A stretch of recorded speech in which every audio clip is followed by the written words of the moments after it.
Good afternoon, good evening, good morning, chaps and chapettes, wherever you are in the world watching this today. Thank you for tuning in to another episode of Guitar Geeks podcast. This is episode 4, and today I am so happy to have this guest on because his new EP is out, and I gave it a listen this weekend, and I needed to take a nap after it because my mind was absolutely blown.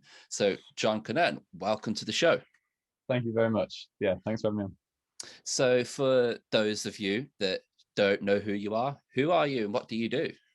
I am one of those like guitar-y guys that sits over a laptop for most of his most of his time making music. Yeah, I'm a sort of, I guess, instrumental guitarist type that makes. Yeah, I don't really know if I want to put it in a genre. Like, I don't want to be that guy who says, "Oh, it sounds like everything," because it doesn't. It's sort of like instrumental guitar-y stuff that's kind of pop-centric but progressive at the same time. And yeah, I'm just sort of having fun with it really and seeing where it goes. When I first listened to this single, I was like, I'll be honest, I had no expectations of what to expect, and I was listening to it, and I was just like, bloody hell, there's so many different aspects of playing and feeling, and you like got the baritone scale guitar going on, then you got like some jazz and you got some pop. I was just like, yeah, no, well, that's the thing, man. Like, I love it all, and that EP was kind of me just trying to figure out what I wanted to do, because I had 2 singles out before that were sort of in the standard progressive rock, sort of metal, sort of rock vein. But this one was, I wanted to do some acoustic tracks, but not make them just acoustic, have some like bass and drums in there, and like just sort of put it all in one EP and have like hear all the different things I do and just elbow them in together and see what happens. And I think they came out sounding like an EP and not just like loads of random things thrown together, but like that was part of the appeal to me. I just wanted to have all these things go in, and I'm glad it sort of turns out that way. Like, there's some baritone, some acoustic, some electric and jazz, or whatever people hear in it. Doesn't really matter what I try to get in. People hear different stuff, and that's great. It's really interesting. I was watching your video on your YouTube where you would sort of done like a mixed breakdown. I think it might have been a while ago that you'd put this track out. I can't remember which one it was. Sorry, my apologies. But the amount of sort of the layers that were building up the whole thing was quite spectacular. Oh, thanks. Yeah, I love producing music. It's my favorite thing to do. Like I always say to people, like, my natural habitat is hunched over a laptop with bad posture, like in Logic, stacking things up. And like I've really got into specifically layering, I think.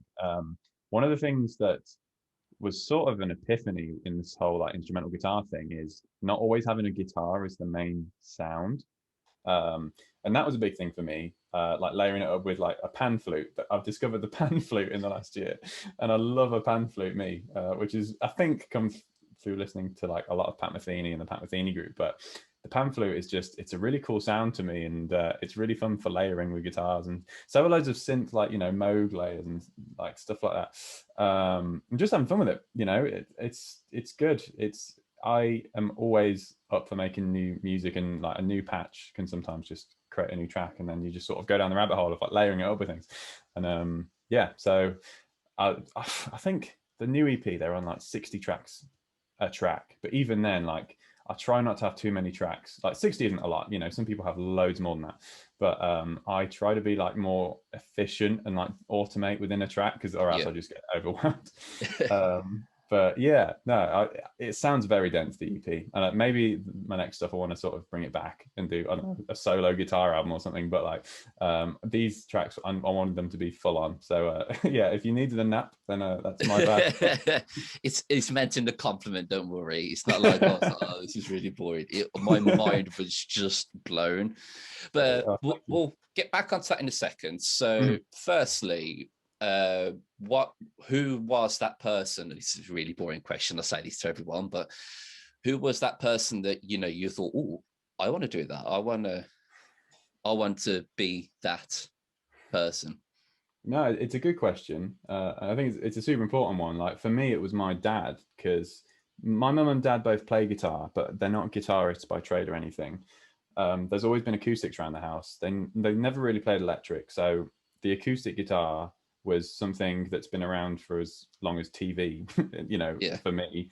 And Dad always played it just for fun, like sort of like a campfire guitarist who would play chords and sing songs with mum and stuff, but never forced me on it. And I just picked it up because, you know, most kids want to be like their dad and stuff like that, you know.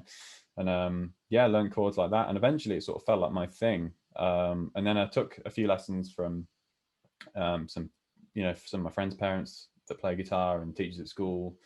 But really, it was my dad who sort of is the reason I play guitar, and mum as well, but dad more so because he was like really hands-on. Mum actually plays classical guitar, which is interesting, and she's actually got like grade 8, but she's like, no, I'm not a guitarist at all. That's where you can see, because you've got a lot of hybrid hand picking, you can see so many of that influence in your playing. So I guess you can kind of see where that come from. And she's a Geordie, and I'm convinced there's something about Northerners that just makes them absolute monster guitar players. Like literally, like Tom Quayle, Phil, Nick Jennison, Stuart Shield, like all these guys, like they're all Northern. There's something in the water. So yeah, mum's Geordie hybrid hand thing has obviously trickled in, and I'm now getting the most out of it. Yeah, it's definitely not a bad ability to have then. So what sort of music was going on in the John household when you were younger? You know, what was there a lot of? Yeah, a lot of guitar music actually. So some of my earliest memories of music were on like long car journeys to up north to Newcastle. Like that's a big 3-hour drive, you know, from England.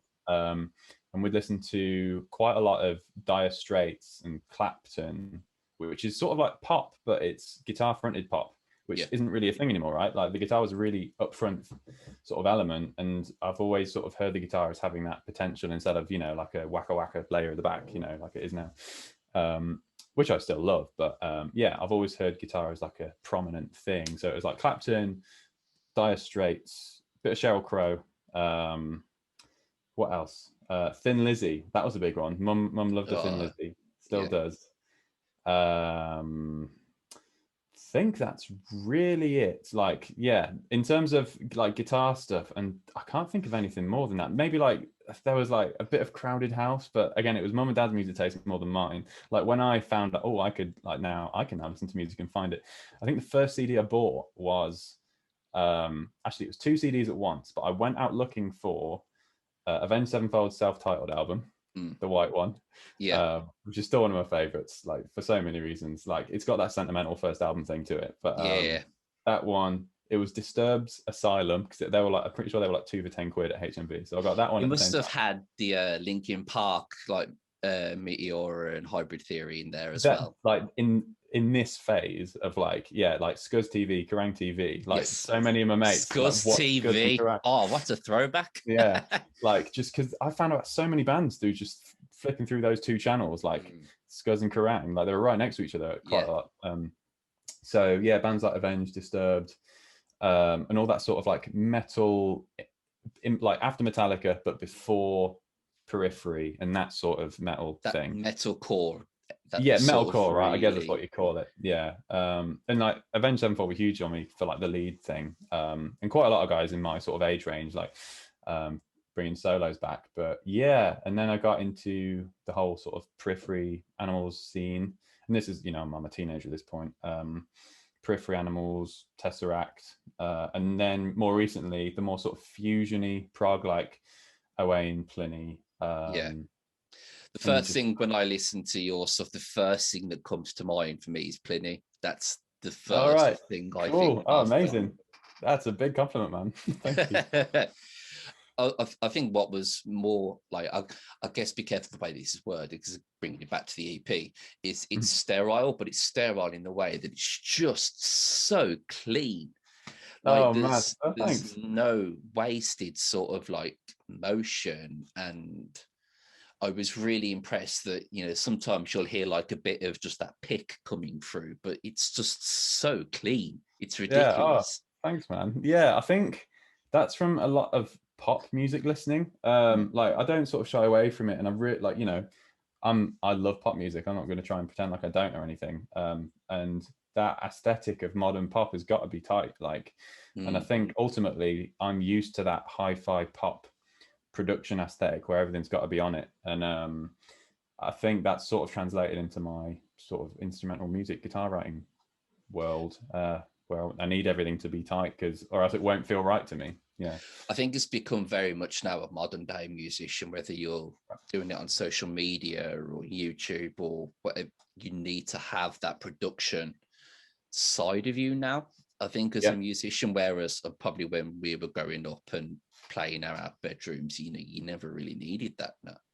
Yeah, it's the most valuable thing I've ever done in becoming, like, I don't want to call myself a musician, but like whatever this is of like playing guitar and teaching, it's sort of a flexible field nowadays. But yeah, the one thing I say to everyone is like, get making music by yourself, because you grow in all these ways of like, not just in your instrument, but in terms of just musical awareness of rhythm, harmony, arrangement, and just the music text thing is one whole other, like, there's so much. Once you get in, like, I did music tech A level, and ever since that, everything changed for me. Like, I got Logic and I started really progressing much faster, because you do think about just more than how do I play this thing on a guitar. It's like, no, you've got to make it sound good as music, not just as a guitarist, sort of thing. Yeah.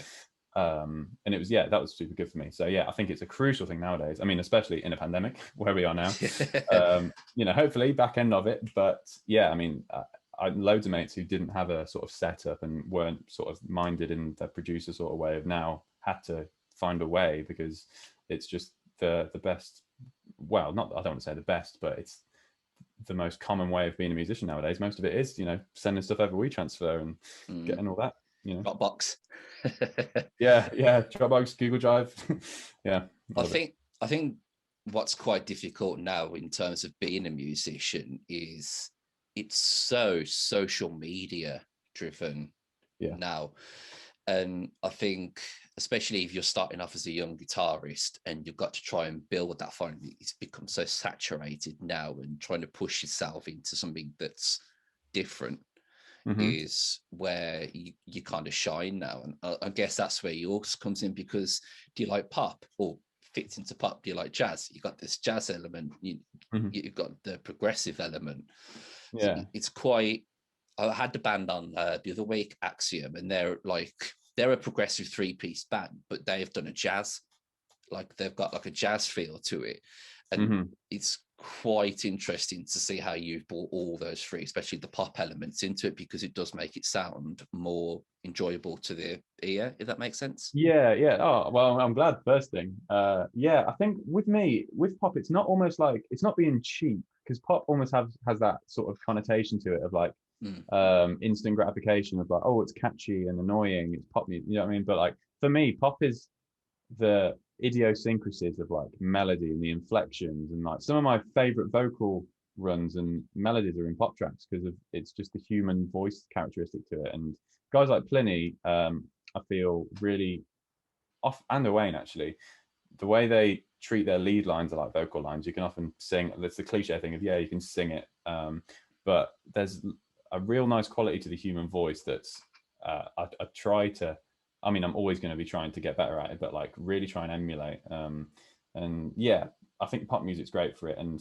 if you like a pop track, don't try and hide it, like embrace it, like with the band who likes jazz, like I'm sure they're just embracing their love of it. And, it naturally like seeps into what they do.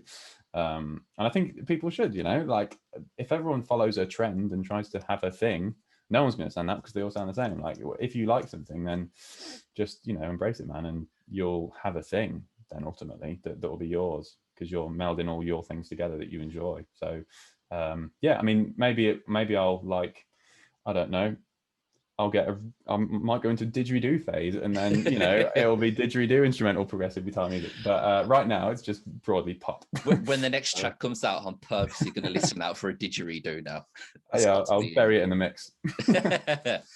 It's when I was speaking to Rob Chapman at the guitar show, I've seen the start of last year, and I was speaking to him about lead lines, and he actually put it in quite an interesting way for me. He said, when because I do that whole thing of where like you're playing a line and your mouth moves to it, and I was speaking to him about that, and he said like that's your brain trying to mouth out what you're playing, so to speak. And he said to me, when you're writing lead lines, put in a breath where you would breathe, and that opened up my lead playing so much more, because it's like, instead of just going, you take that breath, and it really does just give it that much bigger feel. Yeah, right. You've got to give it some sort of narrative, right? And I think it's just important, because I try not to make music just for guitarists. I like most people who listen to music are going to be guitarists. That's just how it's going to work. But like, I don't try and do that. And ultimately, like, I don't always listen to just guitar music now. I've sort of gone off it a bit. And I don't think that's because I dislike it. I think it's just because I've heard so much of it now. I just want other things to come in, you know? So, yeah. And all those different like melody characteristics come in, and at the minute I'm in pop, and I'm really enjoying it. But yeah, wherever you get it from, whether it is like thinking about, okay, how would the vocals do this, or what are the idiosyncrasies of jazz that make those melodies really stand out, and how do I apply that to guitar? It's like, once you like really analyze it, there's so much that you could draw from and make it your own. It's really exciting to me. That I drew some really interesting, when I've been writing bits and pieces, like I tend to naturally go towards ambient sort of style of playing, like Rabia Bassard does. Yeah. But then like I took poppy aspects, because I love Lady Gaga and Pink, and I've took that some of those inspirations and brought it into the ambience, and it's quite interesting how both of them can work together. Yeah, no, for sure. Like I defend the Wii Sports soundtrack of all things, and like people think, oh, that's stupid, man. What are you doing? Like, it's just a meme, but I love it. Like, some of the changes, it could be like a jazz standard. Like, I love it so much, and the pan flute is a big part of the Wii Sports sound. Maybe that's where it came from, but I think one thing people always say about it, and quite a lot of people have said it about the EP, is that it sounds like video game music, and that's a big compliment, first thing, because all the games I grew up playing were early 2000s racing games, and they probably did have that sort of like fast-paced, sort of arcadey sound. And when I look back on them, like when I go on Spotify and type in, I don't know, something soundtrack, there's so many cool like bits of music, and quite a lot of them are instrumental. And I guess like the video game generation, like our generation, grew up with that just seeping in, but we were playing games, we weren't thinking about music, and it definitely influenced me. And like Wii Sports, when did the Wii came out? 2004, 5? Yeah, mid 2000s. Yeah. So I was 10-ish then. Like, oh man, I feel old then. So yeah, that's where the pan flute came from. Like, it took me a long time. I was like, that's where it came from. But yeah, man. I was ruined. I think it was this time last year. It might have even been the year before that. But somebody ruined the Nintendo Wii Sports theme for me, because they showed me this video of like a bird just chirping, and someone's cut it into making this Nintendo Wii soundtrack. And every time I think anybody hears Wii soundtrack, I just automatically think of that. I'd probably love it.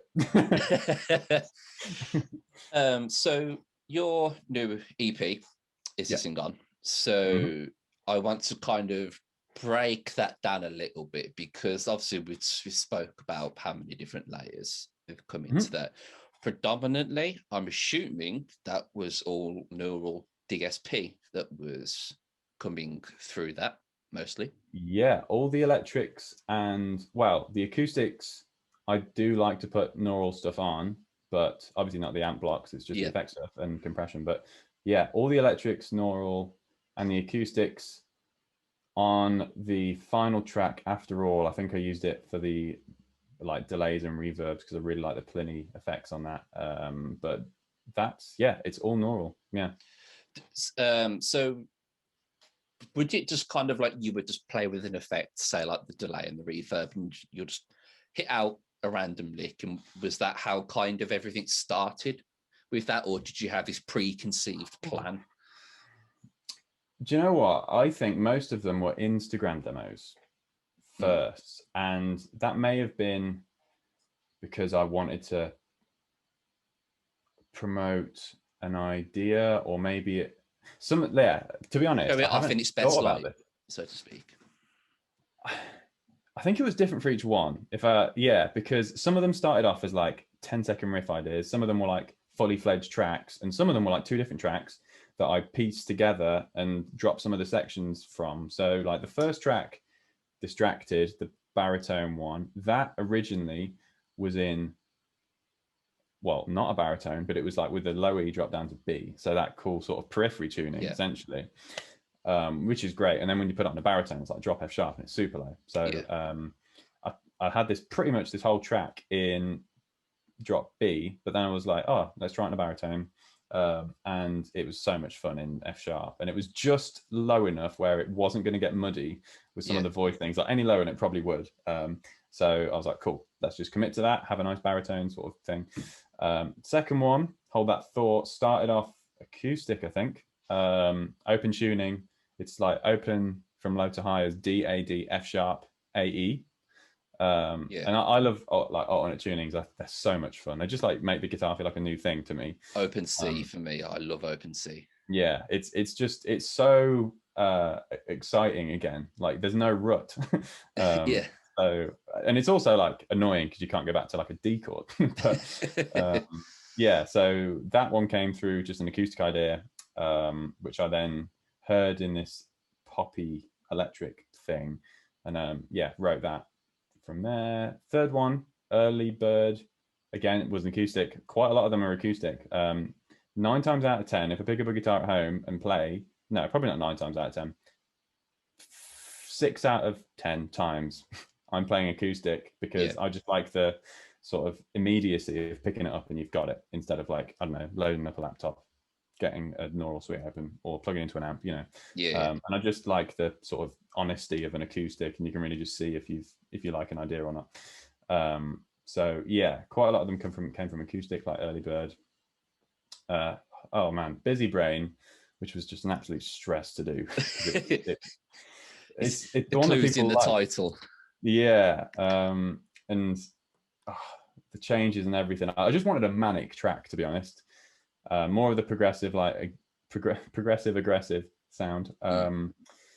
And again, baritone, but I'm really not looking forward to playing that in front of people if that ever happens, because that would be an absolute chore to get right. But yeah, that was all an electric track. That was not an acoustic one. And it sort of needed to be. If I wrote it on an acoustic, it wouldn't have translated into like a, you know, an aggressive progressive thing. It would have lost that feel. Yeah, and I just wouldn't have been able to do it right on an acoustic. It would have ended up as an acoustic track or something, you know. So yeah, that one was sort of an anomaly. Then Quite Far Enough, sort of slower, almost R&B thing, came from, I think, the sort of Instagram neo soul thing. Everyone's sort of playing neo soul, and like, I mean, I wouldn't say I'm like the biggest neo soul fan. Not that I dislike it, but like, it's not what I go to on Spotify. Yeah, it just, that thing seeped in for that track.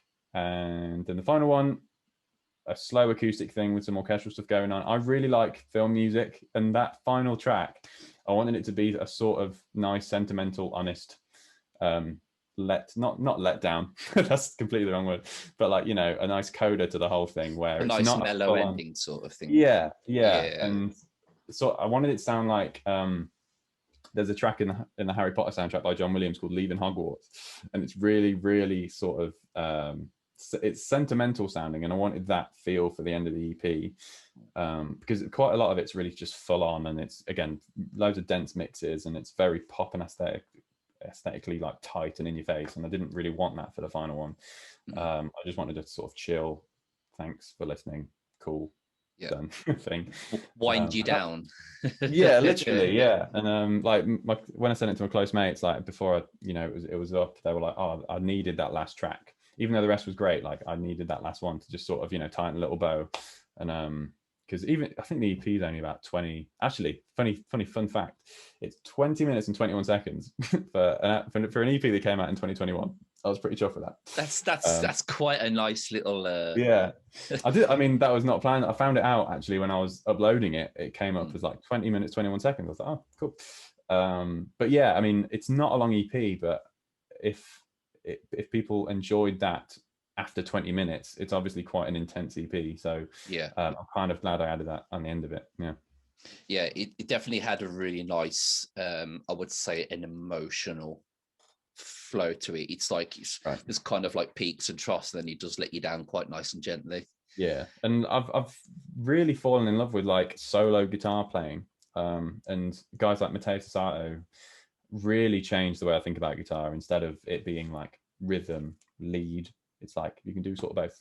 Yeah. Especially without a band, and you can get so much out of six strings, and really like that's another thing I'd say. Like, if any guitarists listen to this, like one of the things that's really benefited my playing is doing chord melody arrangements of anything, because having to get a chord audible as well as a melody note on top just lends you to all these new shapes where you've got to fit this melody note on top. And you're like, oh, that's actually a really nice chord, and never thought about playing it down there.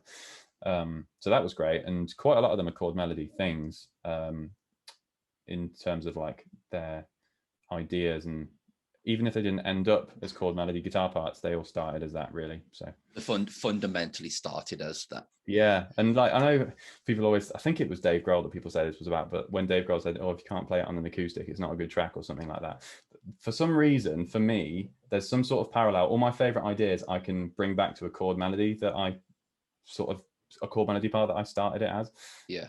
So I don't know, maybe there's some truth in that. I mean, Dave Grohl is a legend, and I'm going to roll with him on that one. And it even translates to the guitar stuff for me. So Yeah, I mean, me personally, I'm not an acoustic fan. I did have one, and I'd pick it up, and I was just like, no, this doesn't sit right. well personally with me. Yeah, no, Um, each to their own. Yeah. I found it quite interesting bringing up Matteo Sasato, because obviously you have bought, I wouldn't say bought your following, but like a lot of your following for your EP would have come through your social media, through Instagram, because that's where the Yep. majority of your content goes. Mm-hmm. So how did you feel when Matteo Sasato was kind of like backing away from that social media? And like, how do you find that works with yourself? Because obviously it's your bread and butter. Yeah, right. So I've been doing Instagram, like I say that like it's a job. It's not a job at all, but like I've been putting effort into Instagram for about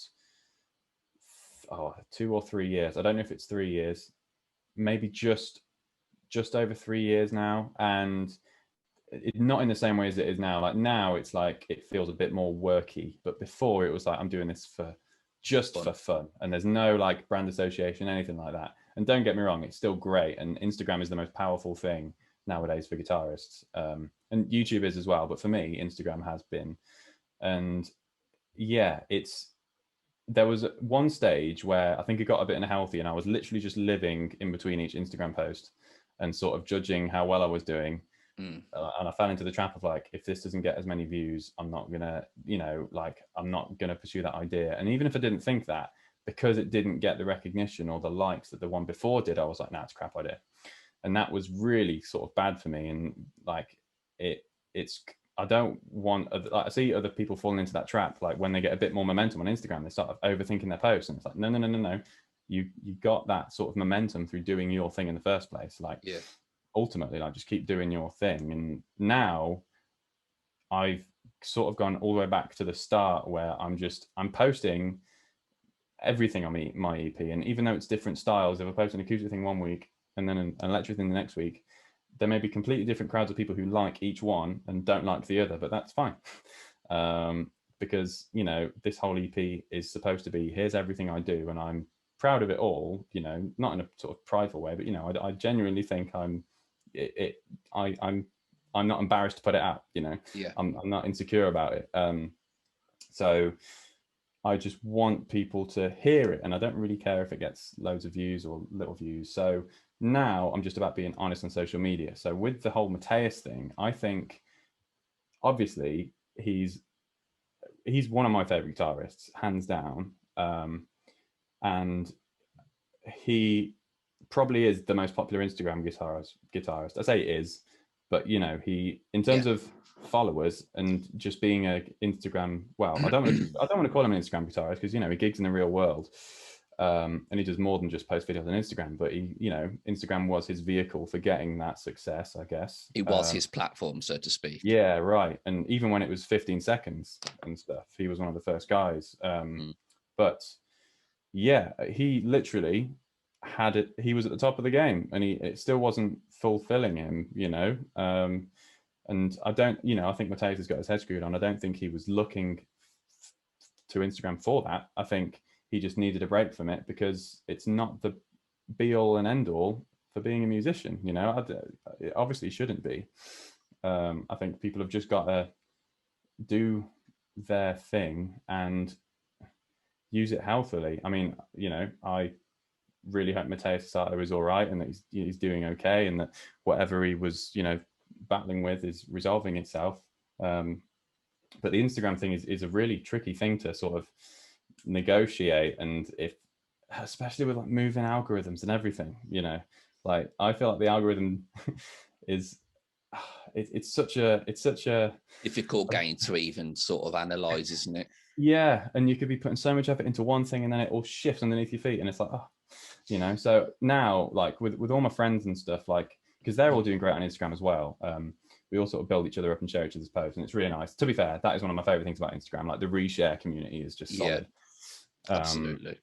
Especially with brands and that. But yeah, like all my mates, they're just doing their thing and they're smashing it, and that's ultimately what people sort of enjoy, and essentially Mateus did that, and I know he always will. I guess there's just a lesson to be learned of, like, even if you're at the very top of your game on Instagram, it's not what we're all doing this for. It's very easy, especially now as musicians, because brands want to see that exposure. They want to see, okay, what do you have to offer, for example. It's very easy to get bogged down with just constantly looking at the numbers. And I like what you say with the algorithms, because I was putting in a lot of work into YouTube, for example, what I do.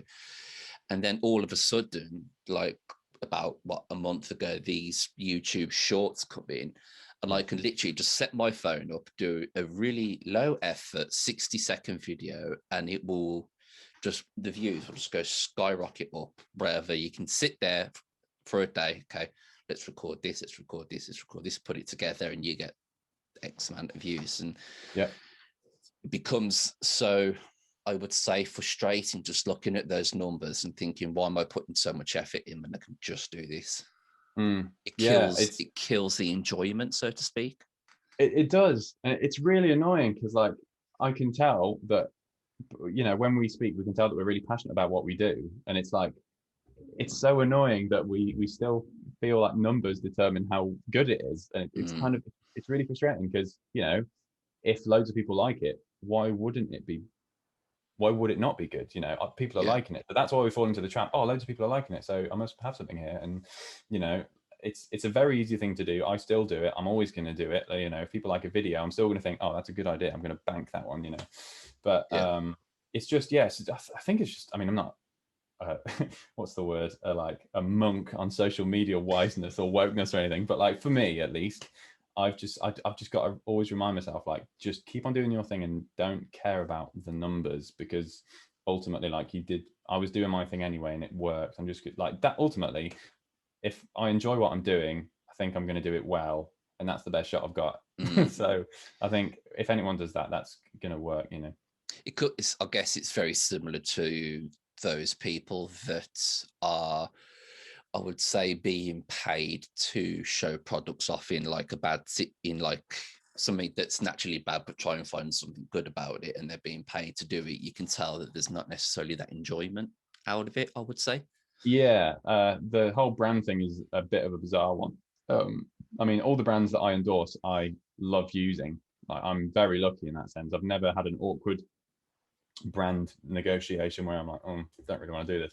It's all been great. And I think that's the way it should be. Like with the whole Neural thing, the guys at Neural are amazing, and I guess I just had a video in front of them at the right time where I tagged them in an Instagram thing. I bought the Pliny one. It was the Pliny. I still use the Pliny. I think I've got every suite, but I still go back to the Pliny because it was just my favorite one. I love the Gojira one at the moment. I am absolutely in love with that. The preamp stuff on the Gojira is an absolute like sell point of that one for me. Like, but yeah, I posted stuff with the Neural things, and they caught wind of me, follow me on Instagram, and eventually just, after posting videos, they just get involved. And same with the Chapman thing. I think that came through literally all of them come through Instagram. Because once you've got the momentum and some people follow you, it's like that's where the attention is on Instagram. The ball rolls. YouTube's a big one. Like I'm trying the YouTube game this year, but and that's another thing with views. Like my YouTube is nowhere near as like the traffic is nowhere near as big as Instagram, but ultimately I don't really care, because it's like I've sort of given up with caring about numbers now. And when I'm with brands, it's sort of I feel a bit more secure that people trust me with what I do. Yeah. Not that, I can sort of slack it and go, oh, it's cool, this is fine, I can just do whatever now. But I feel a bit more secure that like I'm doing something right, and if I just keep on doing it, then you've got yourself really into like you've sort of got yourself into that right situation that that at least that you're doing the right thing at the right time.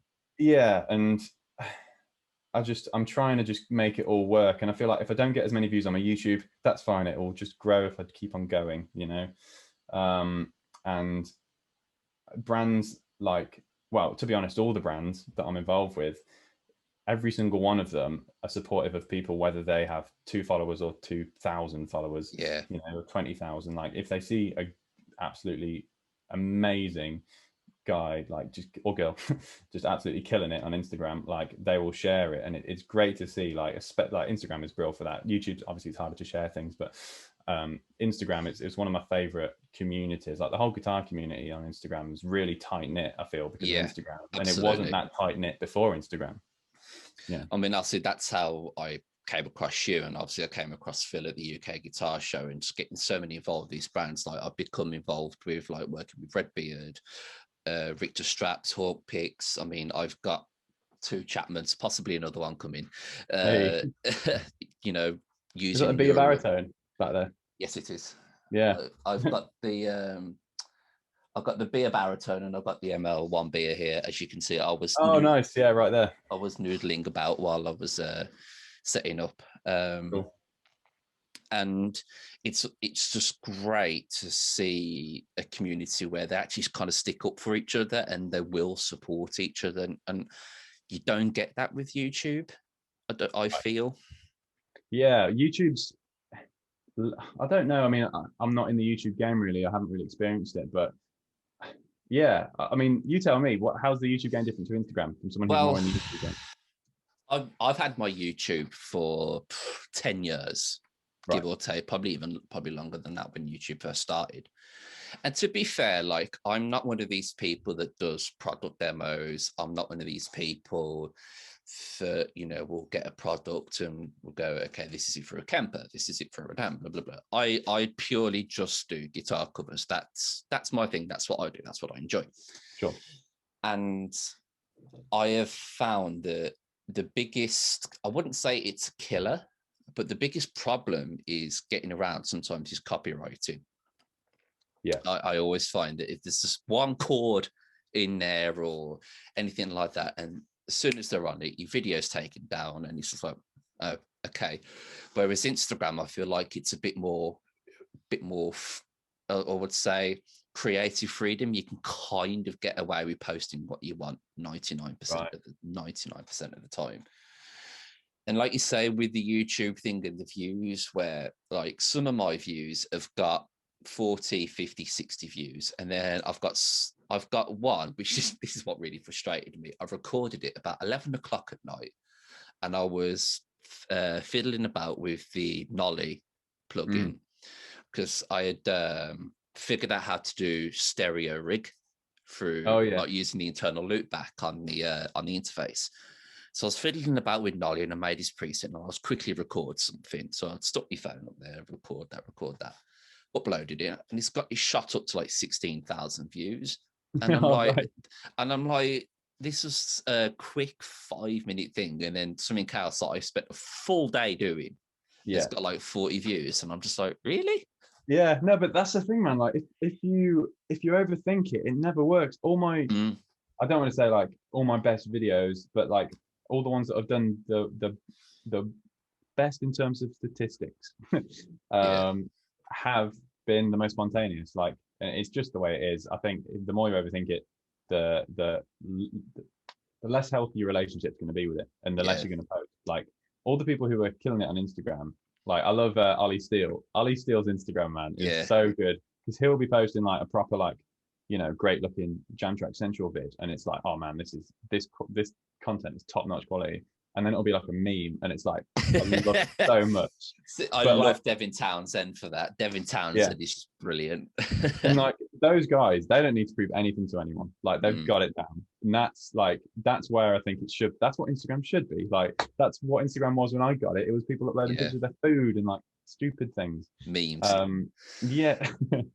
And you know, sometimes it does feel a bit worky when you've got to do something for a brand, but ultimately if you enjoy it, that it won't feel like that. And I've caught myself being like, when it especially gets a bit busier, it starts to feel like work, but just remind yourself, you know, this is all guitar. Like, don't get stressed out about it. It's just you get to do this and it's fun. And I think it gets work and stressy because you're thinking about views underneath it all. Like that's where the root of it is. Because you know, posting guitar videos is fun. It's making them do well that is, I think, where the stress comes from. So I want to talk about Chapman's, because you are a proud Chapman endorsee. I am. Which I will be honest, I'm completely jealous of. Right.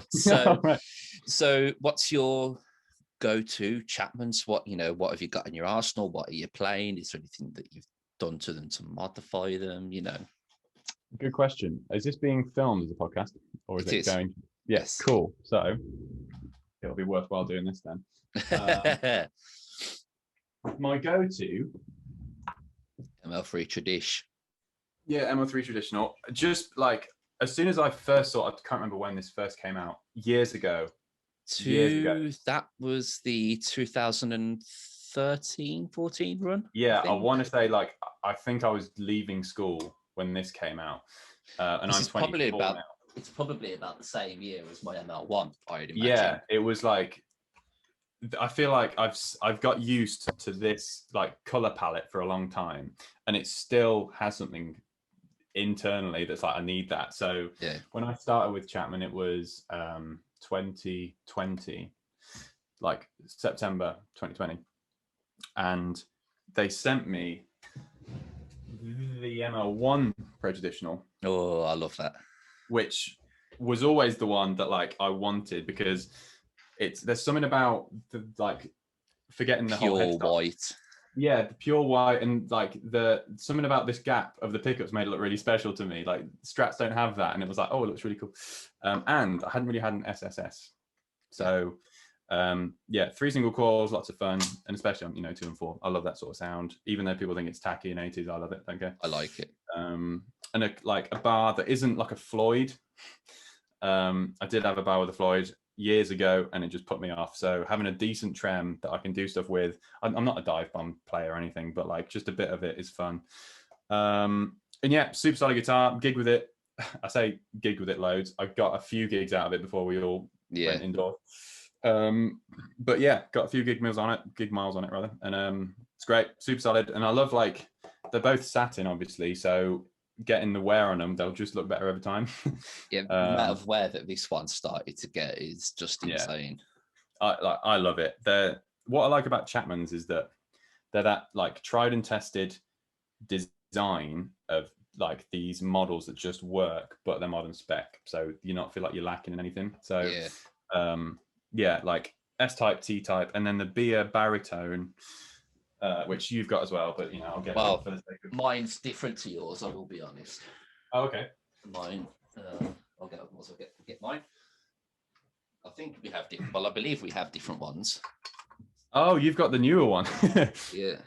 Yeah. So I wanted, you can't really see it, sorry, my lighting's awful here, but this is the sort of, yours is the one that came out pretty much as I was joining Chapman, really. Like that's the fresh beer one. This is the older one, okay?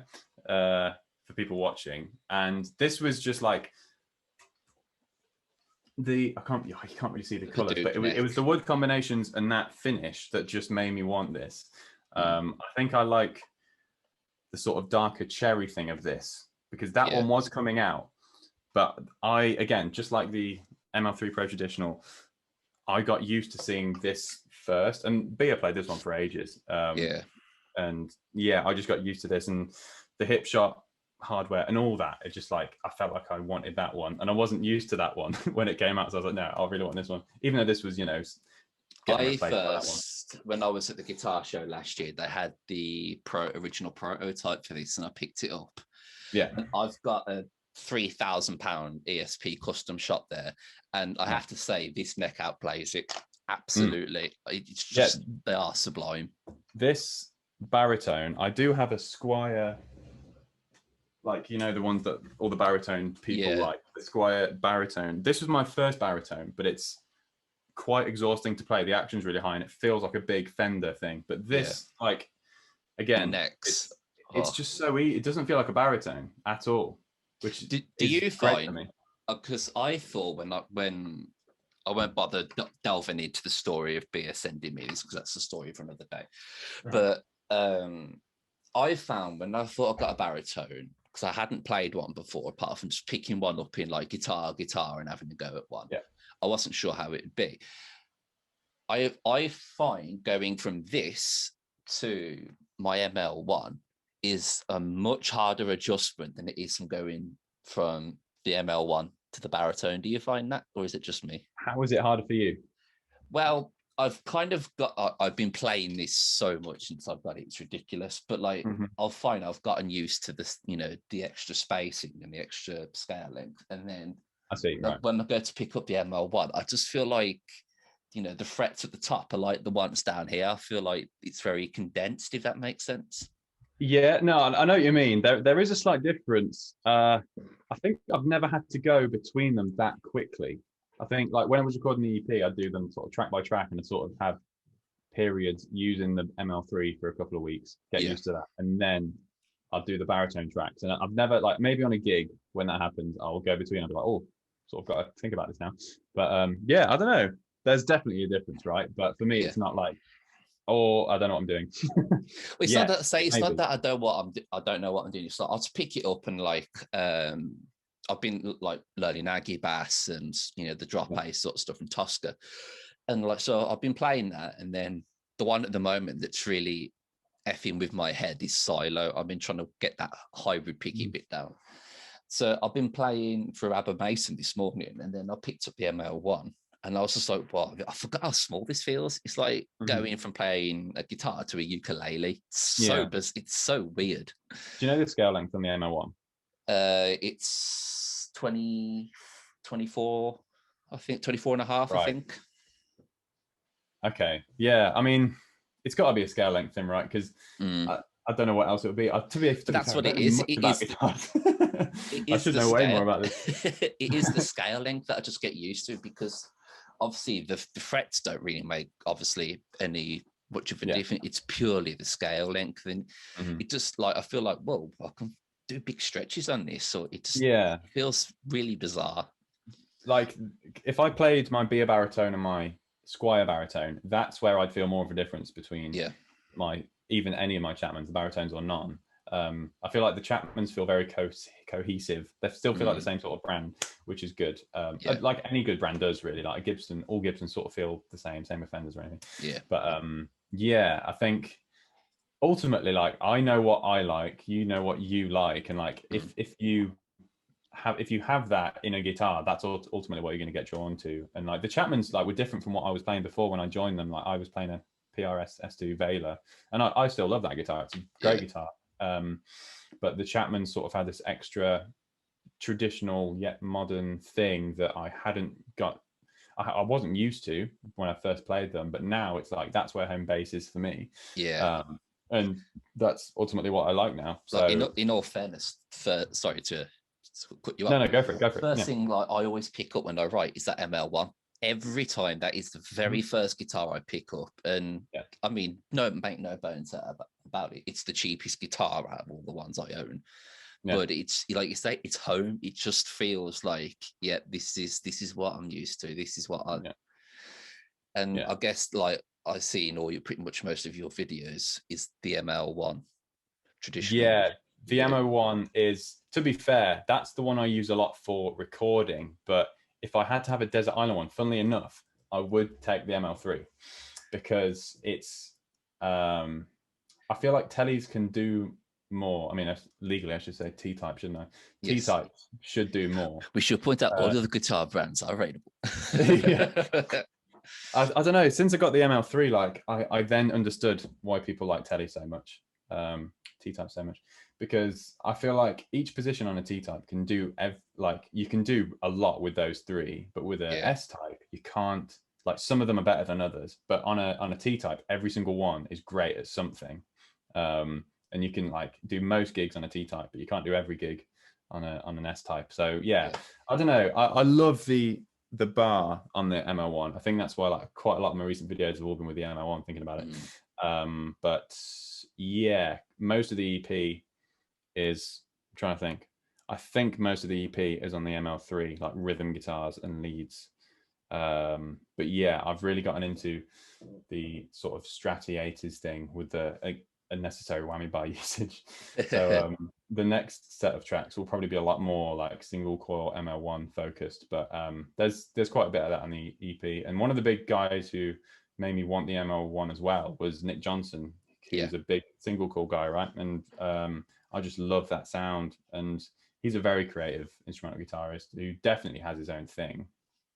And yeah, not the massive like whammy bar usage or anything, but like just that single coil, I don't want to call it twang because that makes it sound like country, but that like precision of single coil, I really like. So I do find single coils are definitely sort of like a lot less forgiving in a way, like they genuinely show up more aspects of your playing. And that's what I've always loved about a Telecaster is you can play that sort of gritty overdrive sound, but you do get that sort of, like you say, like that twang sort of frequency come through, which I think just if you've got like an old Marshall style thing with a tube screen in front of you, just hit like an open D or something like that. It's just like,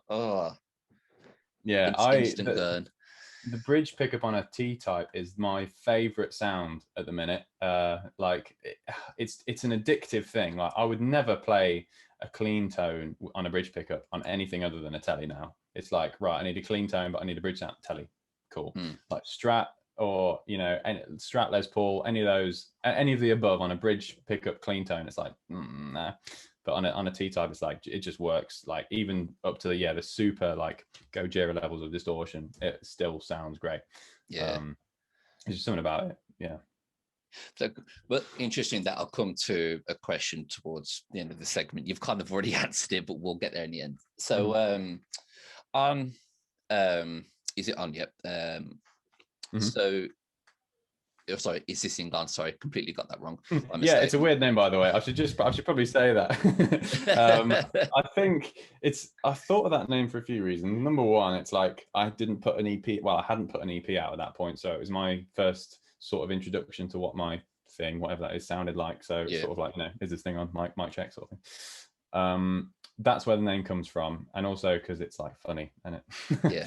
So it's like your 14 Cali one, the super califragilisticexpialidocious. I was like, yes, well done. It's just guitar puns. Like I can't help myself. I think if you take yourself too seriously, it looks just a bit unnecessary. So I do like a good pun. Anytime to take the mick out of myself, I will usually take it, even if it is naming my EP.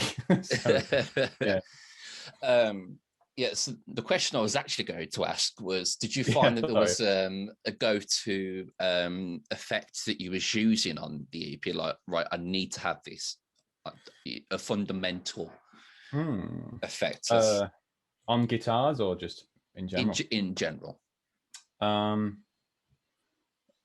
Pliny suite is the most crucial thing I would add in Logic. Like that's leads, cleans, crunch, anything in between the Pliny.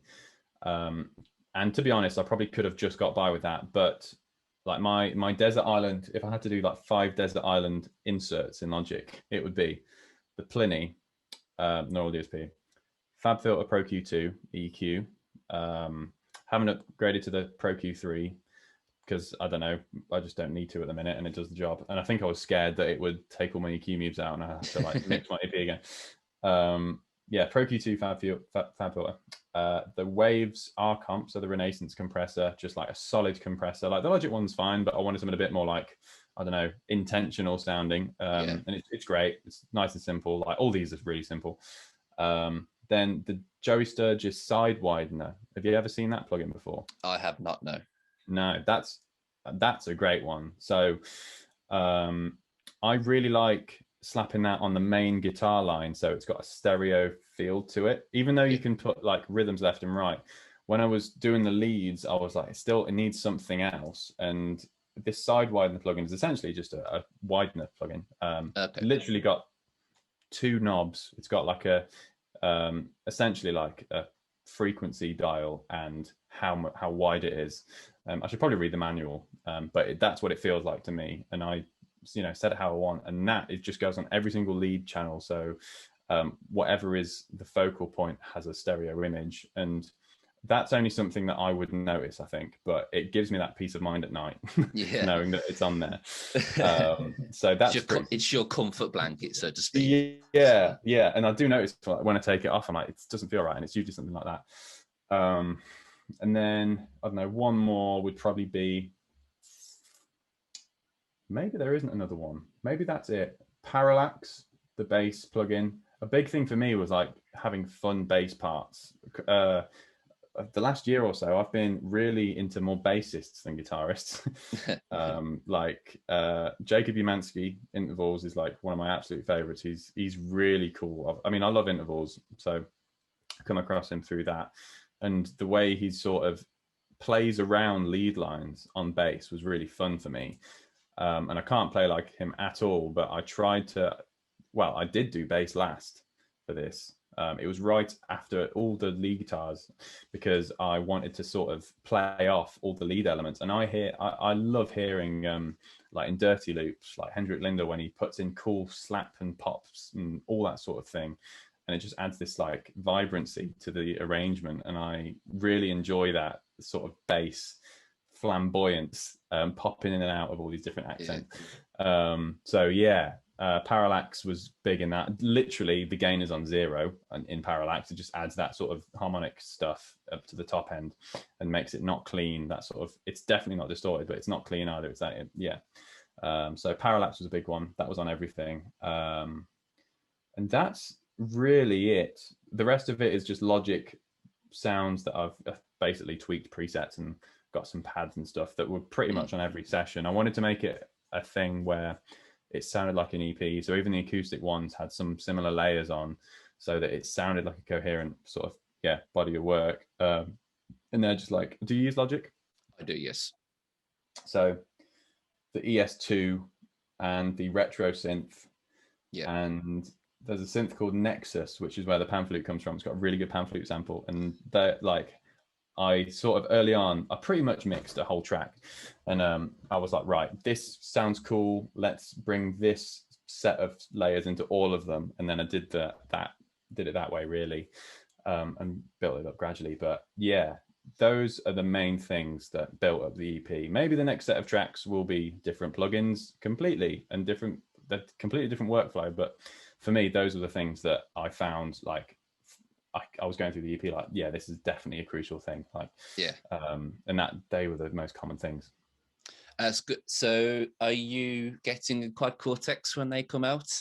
I would love one. Yeah. I mean, I think they're pretty much they're freshly baked out the oven now, aren't they? I'm waiting on mine.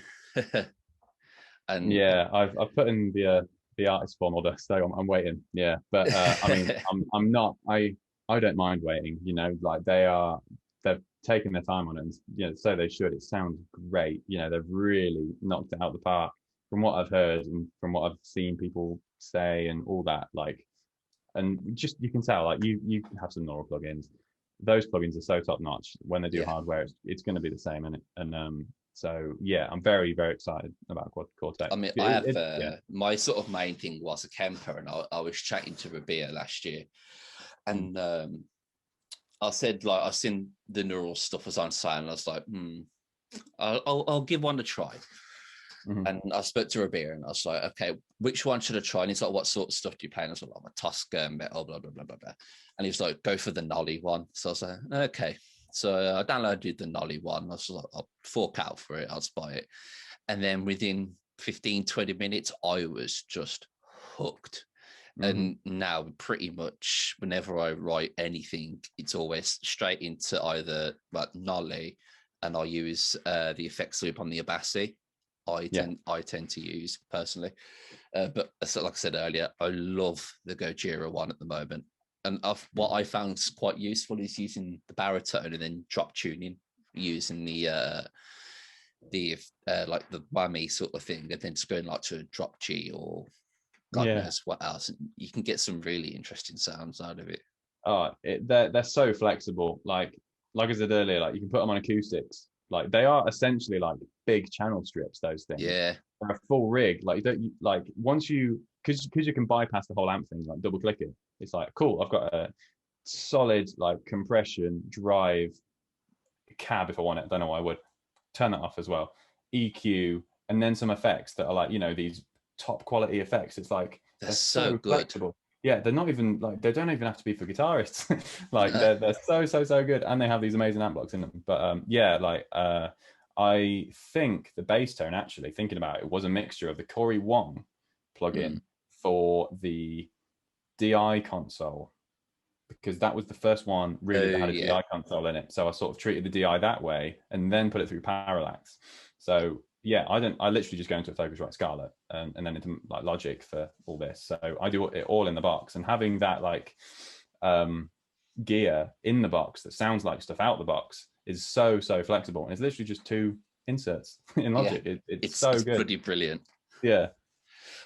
I use the Focusrite as well. I went to see a friend up in Newcastle.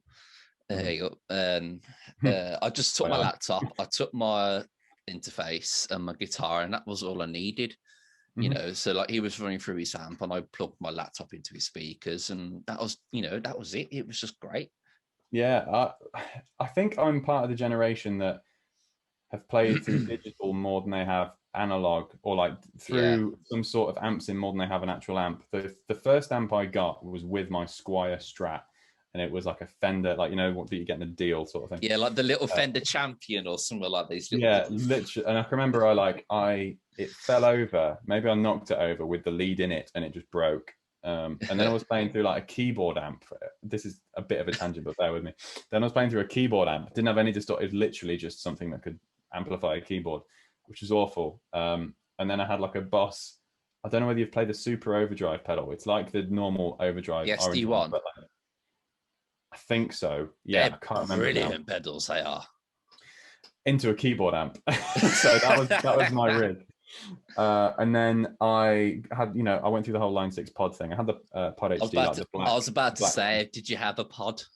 Yeah, that was the big change for me. I think that was where I was like, oh, okay, this modeling thing is like really easy now, and I don't, piss anyone off with volume, and I can wear headphones sort of thing. And like, I started simultaneously recording music, because then the pod, you've got all the cabs, and that is the hardest thing with recording guitars, like miking up cabs, right? Yeah. So the pod HD was like how I started recording guitars, really. Just you could go into like a 1-track interface, and that's how you do it. And I started doing covers like that. I think I was going into Sony Acid Music Studio on like a PC, and then I had like Ableton Live Lite, so you could only do like 8 tracks or something. And yeah, I eventually got a MacBook, did music tech, and I don't know, 10 away you go. 10 years later. Yeah, but yeah, where was that going? What was the question again? I was going to land on the point then, and I've sort of lost it. I think we were just talking about neural DSP and effects and all that business. Oh yeah, and like that's what it was. So in terms of like playing out of an amp and like using digital stuff, I'm one of those people who's just like, if I enjoy it, that's really what matters. And I do love playing out of an amp. Don't get me wrong. Like there's even some of the smaller ones, like where I teach, there's like a Black Star, and you can tell it's like a valve amp because it just has something. And to be honest, I'm sure if I played out of, I don't know, the Neural Quad Cortex with a decent power amp, it's like, yeah, this feels real as well. I'd get the same thing. But ultimately, like if you enjoy whatever it is, and it's not too much of a faff to set up, that's the big thing for me. Yeah. That's why all my stuff's digital. Then it's good, But yeah, most of the time, all the digital stuff will be so easy and a click away. I think, yeah, you're absolutely right, because I think, because we're relatively the same age. And I think we are all now in that sort of thing, is where the digital stuff has become so kind of, I wouldn't say accepted, because you still do have the people that are kind of like, oh, well, it's never going to sound like a real tube amp. Yeah. And it's just like, yeah, but realistically, in a flat or an apartment or a house, you can't have a 412 and a 100-watt Marshall head and a tube. You know, it's realistically, you can't do it. But say with the Kemper and the Neural P, it can be 1 a.m. and I'm like, ooh, I've got an idea to plug in, and I'm your uncle, innit? And I don't even know if, you know, if I like an amp model in a digital effects unit and I get used to that sound and used to how it reacts, even if it's not how an amp would react, I'm going to feel more comfortable with that. You know, even if it's like the sci-fi amp that isn't realistic, if I'm more comfortable on that, I'm going to go back to that 9 times out of 10, even if it's, you know, real life counterpart is doing different things. Even though it's a real amp, it might not be enjoyable to me if I'm used to this digital model of a, I don't know, Mesa amp or something. So sometimes that, like, I don't want to say digital quality, because that's not really what makes them desirable, but like the familiarity of these models sometimes, because you play through them so much, like I do now, like the Pliny one, I'm just so used to it. If I'm going to play through an amp and it needs to be better than that, like that's going to take some doing, because I'm so used to how that thing reacts. And I'm sure Neural, like whatever amp they modeled it on, they'd be pretty close to what the real thing is. But then again, there's only going to be one amp that they modeled that on that sounds like that, I guess. Maybe they modeled it on more, but like it's going to be so hard to top that for me. You know, that's my home base tonally now. So I don't know if I want to play out of a different amp if it's a real one. You know, I really like the Pliny Suite. I think you just kind of, you become very sort of, I wouldn't say comfortable is the right word, but you just then know what you want, you know how to dial it in straight away and just get what you want, rather than going, oh, let's fiddle with this, oh, but it's not quite sounding right, or maybe I need to up. You can just be there for hours. And like, I love tweaking. I think we all love tweaking. Like if you love gear, you love tweaking gear. But there's something about just the like, bang, I've got an idea, let's go record. That's what Neural's great for me. Like that's why Neural is so good. And there were times like doing the EP where I wanted to re-record a bar of a part, and instead of getting the guitar, tuning it up still happens, but like instead of miking it up, getting the mic position right, all the same thing, you just plug it into your Focusrite, record, same thing, and it's done. You don't think about mics or anything. It's just, for the modern musician, like in this age of working from a laptop quite a lot of the time and doing it yourself, it's an invaluable thing, that digital realm of amp modeling. Yeah, absolutely. Would you class yourself as a gear nerd? Yeah, I think so. I mean, I don't know like as much as other gear nerds do. Like I feel pretty dumb, to be honest. I know what I like and I know why I like what I like, but I don't know the ins and outs of everything. Like there are some things that I should probably look up at. Like, to be honest, most of the stuff I don't know, funnily enough, on this topic is like analog rig stuff. Yeah, because I know signal chains and all that, because that's what I've done loads of. I've, you know, even in the pod, you move around the signal effects order and like different amp models, and it's really funny. Like I know the real life counterparts less well than I do the sort of fake names. So like I knew of Mesa Boogie, but like 96 tread plate or whatever it was. I've played through so many more tread plates than I have Mesa Boogie, and you know, examples like that. So I've sort of been calibrated to the digital world of guitar rather than the organic one first, because again, I played through a little Fender amp and a keyboard amp. So yeah, I feel like as a gear nerd, I have a very good knowledge of what I've seen, but a typical gear nerd, you know, in guitar world knows about their valves and what sounds best and all that sort of thing. And but I don't know. I don't want to say I'm not a gear nerd, because I do like talking about it, but there are definitely some people who like go really in on that sort of stuff. Yeah, I have to admit, I'll put my hands up and I'll admit I'm that person at a guitar show or a gig, and I'm looking at the pedal board. I'm like, okay, what they're running and what they're running into. Yeah, I do ask that question. Yeah, like, oh, what's on your board? And yeah, even like what's in your rack. I've said that one so many times because there's more racks nowadays than boards on quite a few of the gigs that I've been to. But yeah, especially in this like guitar scene, like it was all Axe effects for a long time. Yeah. My bugbear was when you'd have people that would be running an Axe effects, but they'd be running it through like an effects loop of a PV and then modeling the PV on the Axe effects. And I was like, you've got one right there. Again, like I think when it comes to gigging, I'm just gonna hopefully have something like a digital unit like the Quad Cortex that will just do it all, because you know, in live gigs, I'm the type of guy that just wants to do the gig well. I don't want to think about the gear. Like I love gear, like that. I'm again, I think I am a gear nerd, but when it comes down to like playing, I just want to play a guitar, and that the gear I don't want to worry about, you know. And I think like same with the neural stuff, like when you're recording, you don't want to worry about, is my mic in the right place? Like with a preset, it is. And it sounds great, and you can think about doing the actual part. So same sort of thing with live, really. Like get a good, reliable setup and just play the gig. The best thing about having the camper was I'd rock up to a gig, I'd have the camper, I'd have the remote, and it's just like what you need, and like just 2 XLR cables. That's all I really need.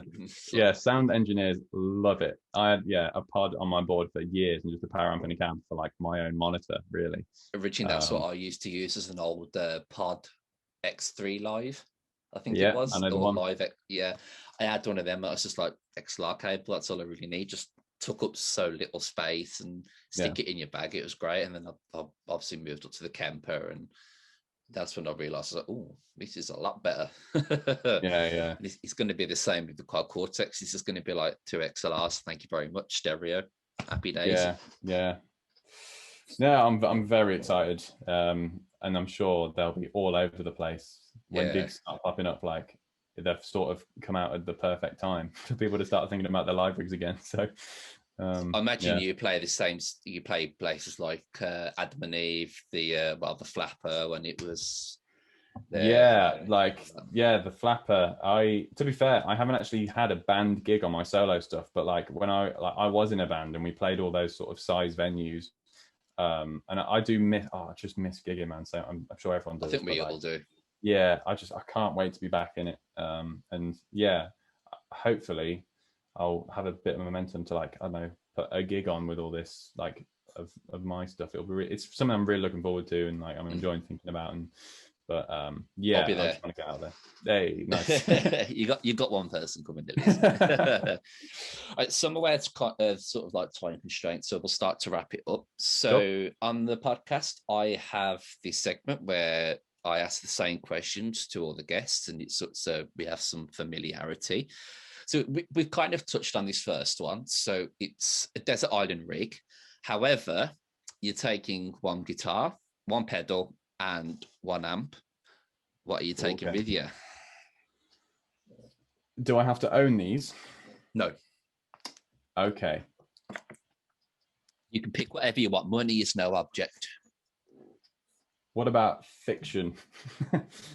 I'll allow it. Okay. If you want to spec out a guitar, go ahead. You'll be the first person to do that, so it'd be quite interesting. So I would say something based off the Chapman ML1 with a bar, but with some sort of, and this is going to seem like a necessary detail, but with covered single coils, because so it would be SSH, so humbucker in the bridge. But I said covered single coils because something about the size of my hand and where I've just learned to pick. I learned on a Les Paul, really. Most of my life growing up on an Epiphone Les Paul. Anyway, I learned to pick where the middle pickup on that guitar is, and there's something about the pole pieces that I just hit every time. That's my only thing that, like, I don't want to say annoys me, but like is annoying about my own playing with that guitar, and why I would say at the minute I'd take the ML3 is because I just hit it all the time. So covered pickups on an ML1 type with a H in the bridge. Rob Chapman, if you're listening, do it. I've literally specced out, like, if I ever have the opportunity to design a guitar, I've already specced it out. So yeah, that'll be the guitar. Pedal would probably be something like the Quad Cortex. Does that count as a pedal? If you're using it, it's essentially for the effects section, yes. Okay. I mean, one that isn't that, would be something like, I don't know, the is it the M9 Line 6, that sort of vibe. Yeah, so like multi effect. Yeah. But definitely the quad cortex, because the amount of stuff they've packed into that is amazing. And I haven't even played through it, but I've just seen, and I trust, like, I haven't even played it, but I would say yes, I would take that to a desert island. And then amp, was that the final one? Yes. I mean, if I can't take my laptop with the Pliny amp 2 in, it'd be probably like a Friedman BE 100. Yeah. Just like all the players that I love, whether they're Nick Johnson, who does the sort of lighter, like almost no gain stuff, to like, I don't know, Periphery Misha types who have all the gain. The Friedman just does it all. My main profile on my it. Kemper is a BE 100 Deluxe, and it's my go-to, and it's just monstrous. It's the amp. And again, I've never played through one, but I've heard, I think, I can't remember where I read it or heard it, but the amp on the Pliny, amp number 2 is based on that. And again, like all my favorite tones of people in this modern progressive scene, all have used that amp, and with different amounts of gain, and it can have so much just with that, gain dial. So probably that amp, I'd say. Yeah, that's a very exciting rig. I've never thought about that, but yeah. I have to say, I would very much like to hear that rig. I think that would be quite tasty. I'm sure someone will put a quad cortex into a BE 100, but oh man, yeah, watering at the mouth just thinking about it. Yeah. Next question is, what's on your Spotify at the moment? What are you listening to? Good, let's have a look. Or off the top of my head, or the streaming services, if you use all the streaming services. Yeah, I mean, I am Spotify. I don't know, let's go in my like songs. This may be dangerous. Oh, do you know what? It's actually, funnily enough, Periphery 1, because I've, with some of my students, I was like, recommended listening Periphery 1, because we've done quite a lot of styles, and I was like, no, let's go back to like the early Periphery, just for like the intensity of like, this is going to be a bonkers guitar record that you need to know. Scarlet's one of my favorite songs by Periphery. Yeah, Scarlet too. Yeah, but I don't know. When I heard like Icarus Lives, Butter Snips, and All New Materials, like those three were like, they changed a lot for me. So that's the most recent stuff. I don't know what else is in my Spotify. The Contortionist. The Contortionist are like one of the biggest changes in my music taste last couple of years. They've got my favorite blend of like heavy melodic and like complexity, I think. Contortionists are a big one for me. That's, to be fair, they've been on my top Spotify like Wrapped for the last 5 years, I think. Consistently high as well on there. So yeah, Contortionist a lot. I don't know, one more. Nice 3 to finish it. Yeah, I don't know, who else am I really liking? I'm just going through my sort of liked at the minute. It's kind of hard committing to 3. Who would I pick? I'm really liking do you know what? Screw it. Story of the Year. I'm going back into them. Story of the Year. There's this album. What's the album called? The Constant. And I can remember getting into that at uni, and I've just got into like, I don't want to call my emo phase, because I'm sort of still in it. I think I've carried it with me. You're just missing the fringe. Yeah.